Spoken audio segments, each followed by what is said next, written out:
I'm reluctant to call Worm a book. Not just because it was published as a web serial, and not because it's as long as about 10 medium-sized fantasy novels. To me, Worm is more than a book. It's a phenomenon, and I'll try to explain what that means. If you're like me, you're often bored with media. You look for new books, for new shows, but everything feels like something that you've seen before. Worm is one of those rare books that manages to bring something truly refreshing to the table, and then does it again and again and again. And when it does use a concept that you already know, it just does it better. 6 Rick and Morty concepts that I know are based on unique, specific ideas from this book that I haven't seen anywhere else, and I read a lot of science fiction. The interdimensional television appears in the first arc of Worm, where the protagonist complains about how the Star Wars prequels suck in every reality we have access to. The Akira episode shows a very particular way to deceive someone who can see the future, but I won't say any more about it because spoilers. And then there's the episode about Beth's childhood friend who's stuck in a dimension where he goes insane and becomes king of these weird creatures. Also, they're bureaucrats, Morty, I don't respect them moment. And finally, there's this bit where a mad scientist, aka a tinker, says this: what we do, what we tinkers do, it's more art than science.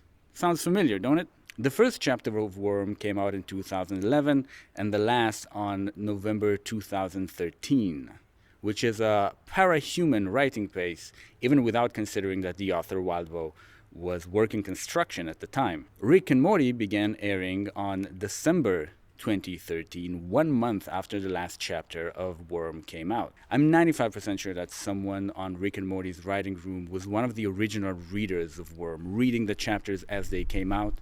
I don't know whether or not this person asked the producers to acknowledge that inspiration, but all I know is that no such credit was given. For an indie writer like Wildbow, who released Worm for free and still gets paid by donation only, that kind of acknowledgement would have doubled his readership, meaning that it would have doubled his income. It would have changed the man's life and his writing, I assume. It's a big deal, but that issue alone wouldn't have been enough for me to make this video, nor the abundance of cool ideas. Here's the thing, I like reading. I like being invested in a book. But now that I'm reading Worm for the second time, I'm beyond invested. I'm immersed. I'm submerged. I'm hooked. I don't want to leave, and when I do have to leave, I keep thinking about going back into the world of the book. Which is strange, because this book is filled to the brim with suffering. It broke my heart at least a dozen times on the first read alone. Its most obvious theme is the nature of trauma, which is always going to be somewhat painful to read about. And yet I find myself spending a nice evening with good friends and thinking, this is great, but I could be home reading Worm right now. And I'm not the only one who reacted that way. 14 years after the book came out, it still has a lively, engaged community of readers. I can go to the Parahumans subreddit or Discord server and ask a specific question about a specific character and why they did a specific thing, and have an accurate, thoughtful answer within the minute. New, hilarious memes come out twice a week. This does not happen with McCarthy books. If you've never heard about this book, don't worry. The series is aimed at 3 types of viewers. The first one is somebody who's never read the book. Maybe you're hearing about it for the first time, or maybe a friend has been begging you to read it for years.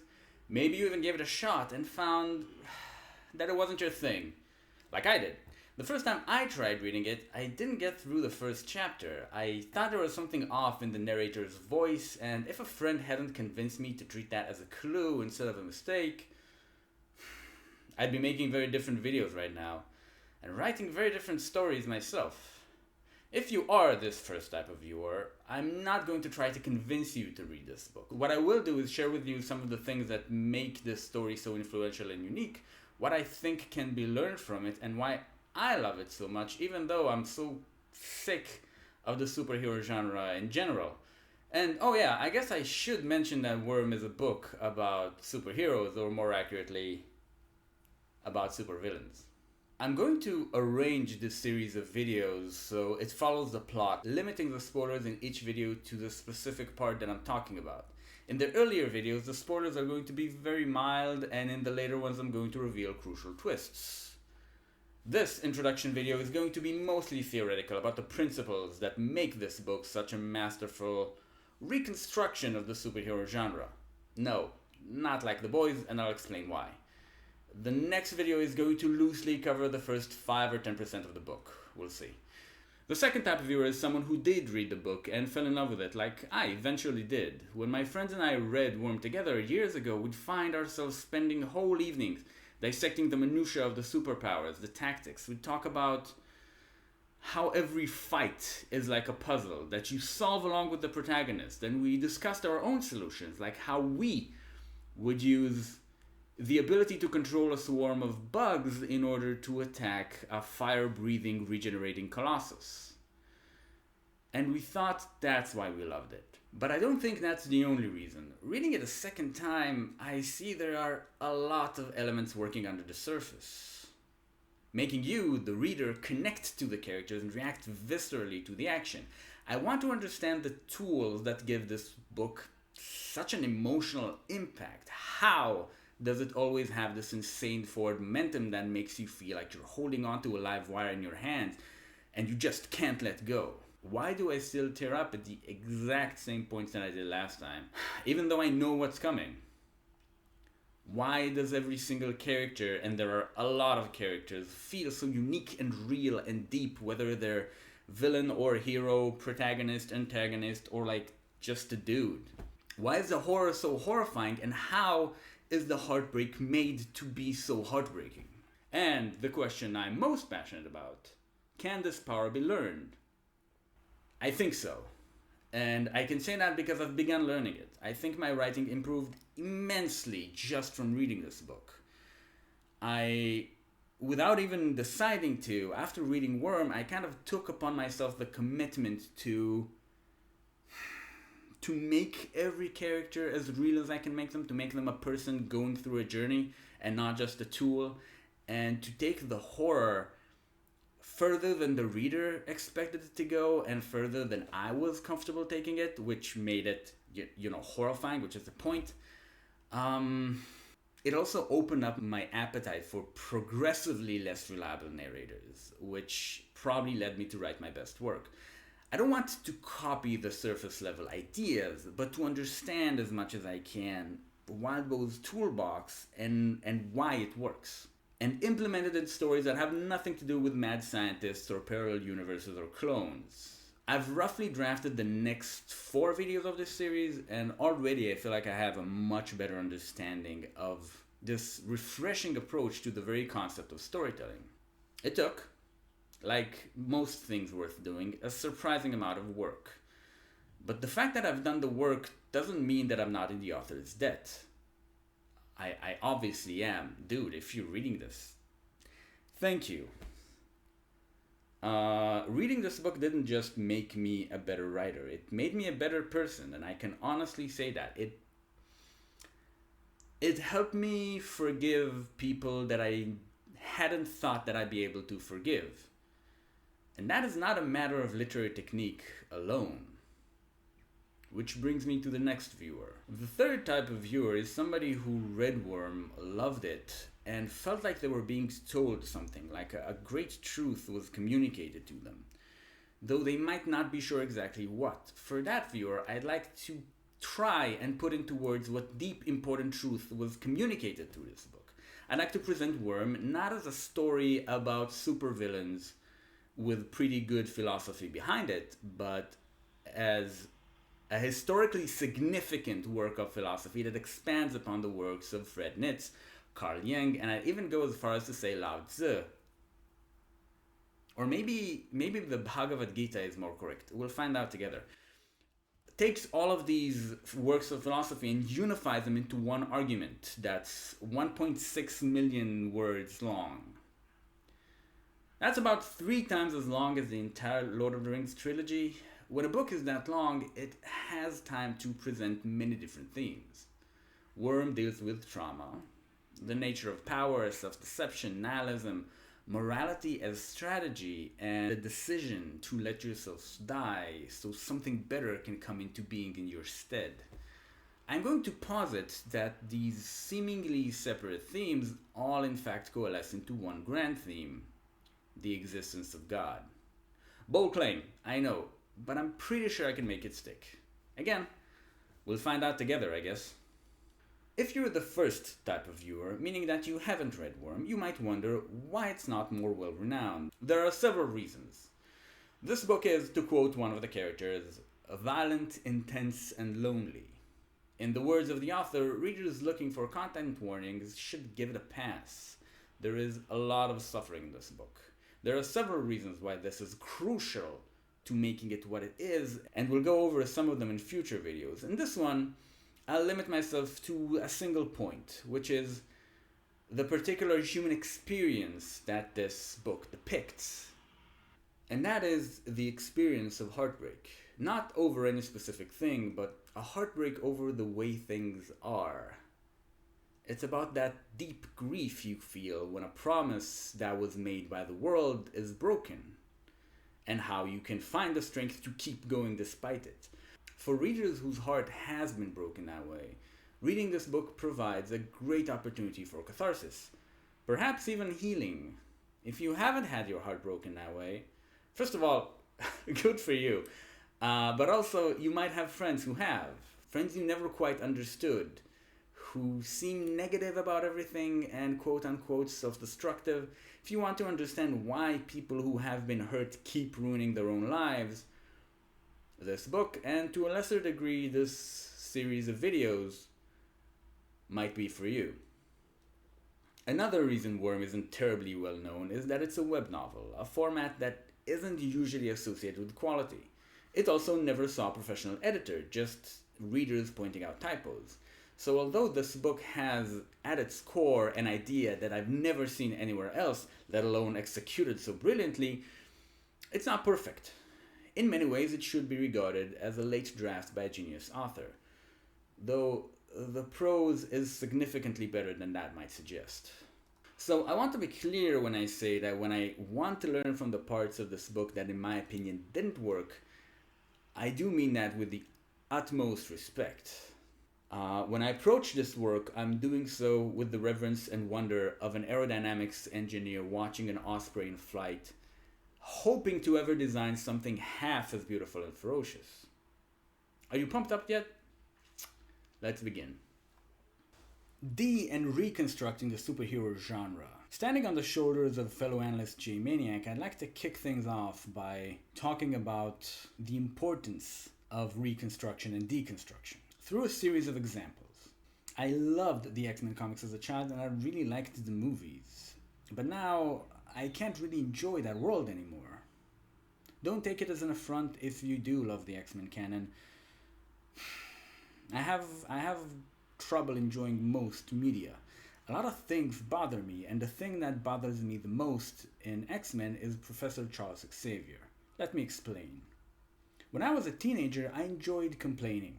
I mean, I still enjoy complaining, but when I was a teenager, I enjoyed complaining specifically about superpowers. I loved talking about how impossible it is that a single mutation not only gives Charles the ability to detect electromagnetic signals to such ability that he can accurately read the neural activity of another person's brain, but also gives him the necessary hardware to interpret said electromagnetic signals and understand what a person is thinking. It was kind of childish, I admit. But now that I'm a man, I have no more use for childish things. If you tell me early on in the story that there is one big lie and that's what it is, I can just accept it as fact. What I can't accept, though, is the way that people react to Charles' ability to read their minds, to the knowledge that he can read their minds. Aside from Juggernaut and Magneto, nobody seems to take any preventive measures. Beast, with his canonical IQ of 200-something, just decides to trust this person completely. You gotta admit that's a little weird. Would you let this person see your browsing history? Your brain's browsing history? And it's not just a world-building mistake. The fact that characters forfeit their autonomy to Charles proves to me that they can't think for themselves, and I lose respect for them. If Magneto just lets his minions walk around with their brains exposed to his nemesis, it feels like he's not really trying.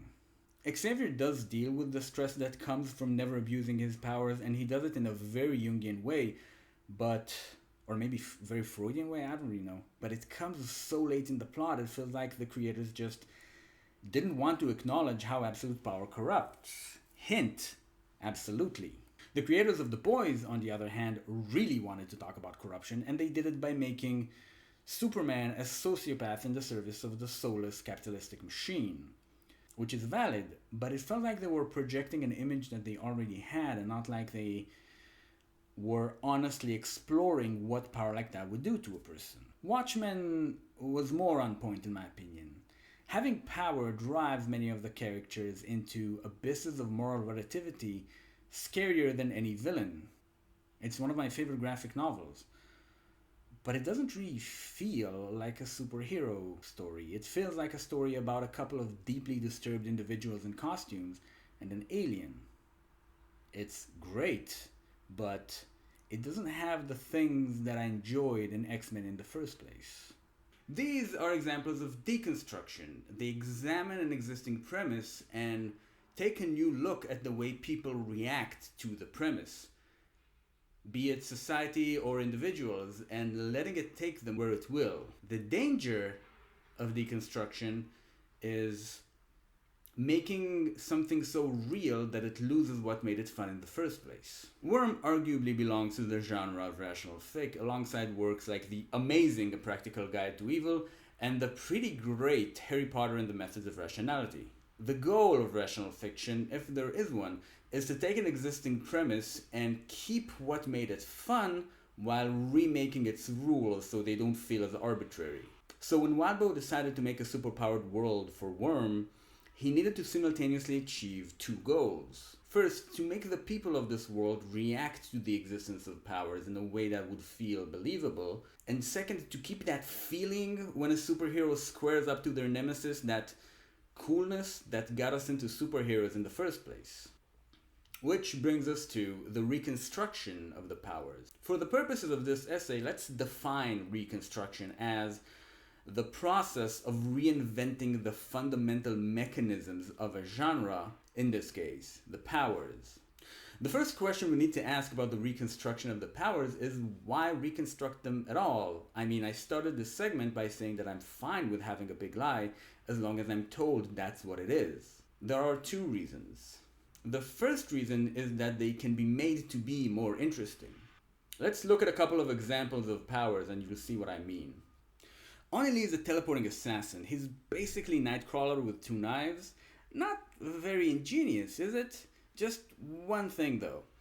When Oni Lee uses his powers, he appears at a new place, but he doesn't disappear from where he was. Maybe it's more accurate to say that he creates a clone at a location of his choosing, while the original stays where he is for 5 more seconds, then explodes in a cloud of dust. The fact that Oni Lee gets those extra 5 seconds makes the death of the original an unavoidable truth. If Oni Lee was just making a new clone at a new location and disintegrating at the exact same moment, the new clone could pretend to be the same person that he was before he activated the power. Because there's a delay though, no such denial is possible. What kind of Nolan-esque existential crisis does this man have to go through every time he activates his power? What does it tell us about him that we never see him hesitate? Oni Lee never speaks, which is oddly fitting, so we never get to hear his thoughts, we only get to see his actions. And the rest is up to us to guess. The fact that the original always cooperates with the new clone shows us that this is a man truly dedicated to his cause. A man who lives every second of every day doing exactly what he believes in. Was he always like this, or did he, like Steven Universe, learn to stay true to himself by watching himself die? Cool character and cool metaphor, as we'll see. The courage to let yourself die, to make a new version of yourself in order to achieve your goals, is a major theme in this book. And then there's Amy, a healer who can touch someone and rearrange their tissue to cure everything from a broken spine to a cancerous tumor. Sounds like she got a way better power than Oni Lee. Just one thing though, how many hours is she supposed to sleep at night? Any second she claims for herself is one that she could have spent healing somebody who's dying.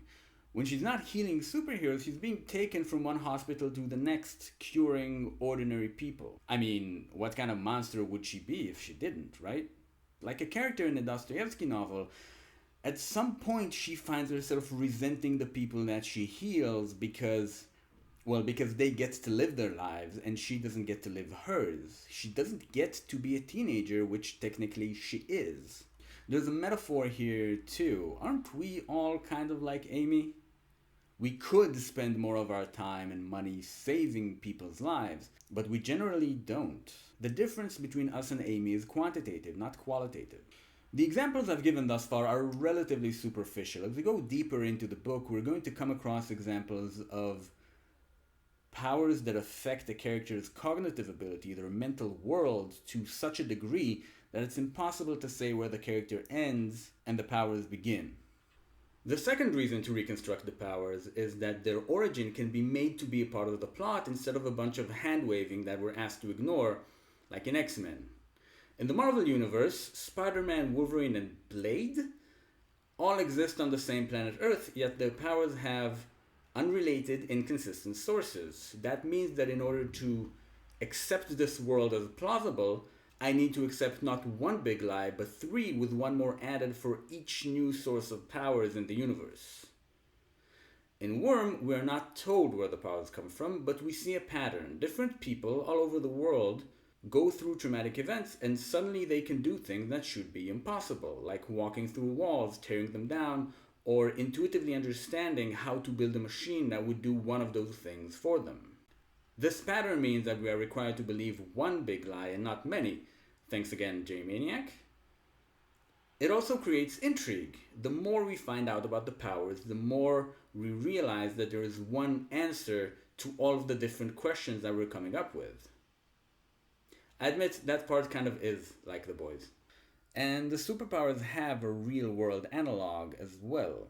When someone's exposed to something outside of their framework, outside of their narrative, if you will, they go through something that in the psychological world is called trauma. It's hard to live in the modern world without hearing the term over and abused, usually meaning something like something really bad happened, damaging a person's psyche forever. For the purposes of this analysis, though, I like to speak of trauma in terms of what is and isn't possible. For the person going through the trauma, just like the person receiving superpowers, there is a before and an after. So let's say, for example, we have a 14-year-old girl going through a relatively normal adolescence. Nothing amazing. She's a bit of a nerd, and her relationship with her parents are far from perfect, but things are slowly improving, and she does have one really good friend. Sadly, just as things are starting to look up, she becomes the victim of a brutal campaign of bullying, led by a classmate who used to be her best friend. The bullying, in fact, gets so bad that at some point the girl is shoved into her locker that's been filled with trash from the girl's locker room. You know, menstrual pads and whatnot that's been left to fester for weeks over vacation and is now writhing with maggots. The bullies lock her in her locker for a whole period. Shocking, isn't it? A thing that should not happen. You'd expect the girl, or Taylor, which is her name, to change in response to this event. After being betrayed by her best friend, she now perceives such betrayal as possible. If before it belonged to the realm of impossibility, or the obscure realm of things that are technically possible but won't happen to me, that is no longer the case. And she must update her worldview, adapt to the new reality. It's not hard to imagine that the girl who comes out of the locker will have a much harder time trusting people than the girl who was shoved in. If, for instance, the abuse began after a particularly difficult time with her parents, a visibly difficult time, she might learn never to show weakness lest she become a target again. In the world of Worm, though, as Taylor is locked in that tiny space with maggots crawling over her skin, in her hair, on her face, she wishes with all of her being, like a wordless, primitive sort of prayer, for these creatures to crawl away from her. And some unknown or maybe unknowable power answers her prayers by giving her the ability to control invertebrates. And so Taylor's powers are deeply connected to the worst moment of her life, to who she is, or more accurately, who she became in that moment. There is a sense in which no matter how far Taylor goes in her superpowered career, she never really leaves high school, which is where our story begins. Thank you for watching the first video of the Worm series. In case I managed to pique your interest, the link to the web novel itself is in the description of this video. This is my plan for the rest of the series, but I'm not committing to this exact structure, nor do I commit to any timeline, because these things always take longer than I expect. Also, there are more things that I want to do in the meantime, like a short original audio story that I'll be posting next week, a video claiming that Is It Cake is actually a Buddhist parable, and perhaps a video where I lose your trust by trying to defend Euphoria. If you want to be notified about any of those, click on a specific location on your screen. You know which one.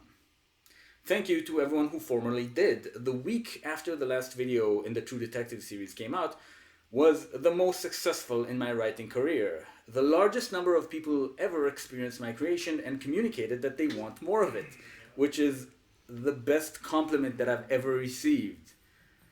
I'm not used to this, and I'm not used to being this happy. Thank you.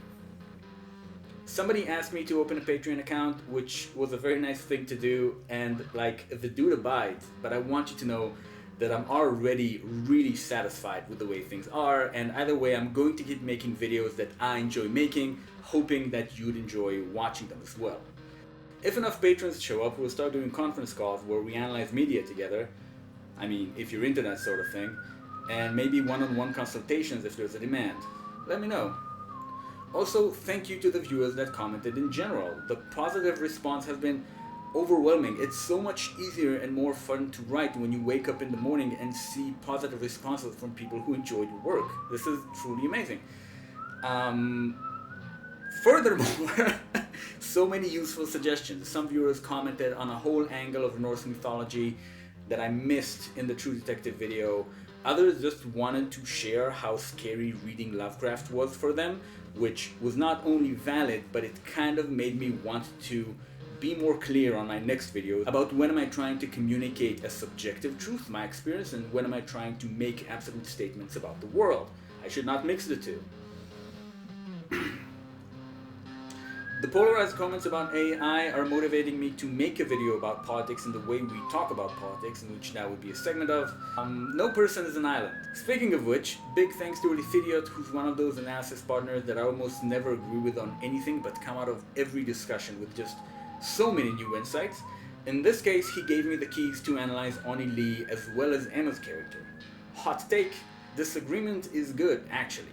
Also, big thanks to FallingRainDroplet, who did her best to answer my questions about why she liked Worm so much and provided the objectively best answer to the question of which character from the book would you like to date and why. She shares her beautiful and often hilarious art on her Instagram page, linked in the description. Until next time, stay true to yourself, you hear?